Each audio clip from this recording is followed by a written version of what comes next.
কুলিয়াছড়ি সমুদ্র সৈকত খুবই এক দর্শনীয় একটা স্থান। আমার কাছে এসে খুবই ভালোই লেগেছে। আমার যারা সাথী ছিল তারা আগে আগে চলে গেছে সমুদ্রতে, আমি এখানে একা আছি। দেখেন জায়গাটা খুবই সুন্দর। আসলে আপনারা যারা আসবেন তারা বুঝতে পারবেন, না আসলে বুঝতে পারবেন না। আজকে 1 মে বিশ্ব শ্রমিক দিবস উপলক্ষে সব কিছু বন্ধ, সরকারি ছুটি। অনেক পর্যটক এখানে এসেছে।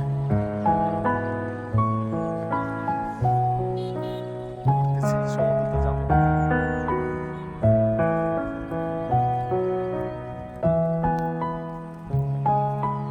এক্সিলেন্ট এক্সিলেন্ট, সুবহানাল্লাহ।